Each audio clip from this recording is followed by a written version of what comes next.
Президент Кыргызстана раскрыл некоторые подробности переговоров с Таджикистаном по границе. Это очень интересно. Подписывайтесь на наши обновления и точно будете в курсе всего самого актуального. Президент Кыргызстана Садыр Жапаров на заседании ЖГРКУ Кенеша, отвечая на критику депутата Адахана Мадумарова, раскрыл некоторые подробности переговоров с Таджикистаном по границе. Вы же говорите, что протокол по Торткачу, который вы подписали, незаконен. Можно с ним сходить в туалет, но та сторона этого не делает.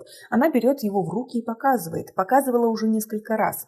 В Астане во время трехсторонней встречи с участием президента России тоже показывали, говоря, что подписываем вот так и не выполняем.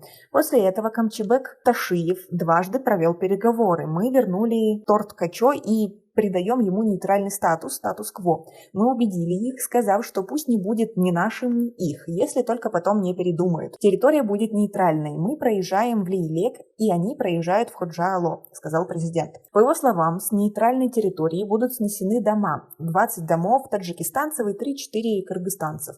Другие подробности переговоров Садыр Жапаров не раскрыл. Также на эту тему пока хранит молчание и официальный Душанбе. Район Торткачо расположен между Исфарой и Баткеном. В Исфаре его называют Черкуча. Там проходит дорога Баткен-Исфана и дорога в Варух. Во время приграничных конфликтов бывали случаи перекрытия дороги одной из сторон. Таджикистан и Кыргызстан до сих пор не могут решить эту проблему. Как вы относитесь к такому решению? Свои ответы напишите нам, пожалуйста, в комментарии. А депутаты парламента Кыргызстана рассматривают вопрос о соглашении по отдельным участкам кыргызско-узбекской госграницы и совместном управлении Кемпир-Абадским водохранилищем. Парламентарий Шайилообек Атазов призвал представителей власти решить приграничный вопрос с Таджикистаном мирным путем. Он напомнил, что во время конфликта на кыргызско-таджикской границе глава ГКНБ Камчыбек Ташиев доказывал о сложной обстановке. Мы должны решить этот вопрос без кровопролития. Вы, Камчыбек Ташиев, сказали, что ситуация сложная, просили поехать. Мы поехали, взяв автоматы. Если скажете еще раз съездить, мы это сделаем.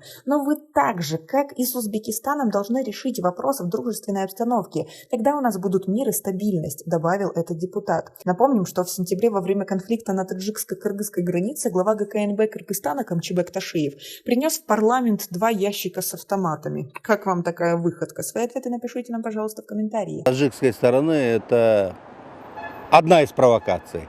Если они в средствах массовой информации такую дают ложную информацию. Все прекрасно мы знаем, что конфликт начался первый с их стороны. Прослеживается такой момент. В прошлом году в Душанбе проходило заседание ОДКБ. Начался этот конфликт. В этом году в Узбекистане, в Самарканде проходит заседание глав государств ШОС. И отсюда напрашивается сам вопрос.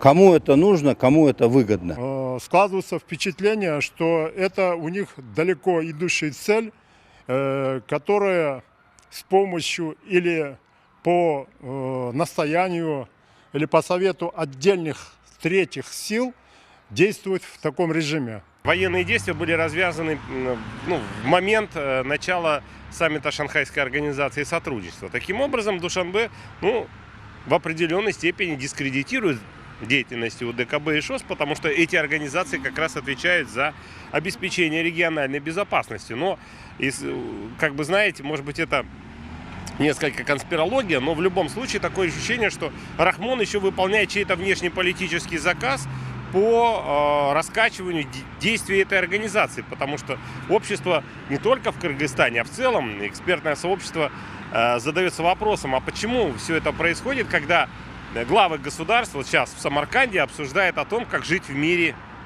нашему региону. У нас пока на этом все. Оцените наше видео подпиской и лайком. До скорой встречи.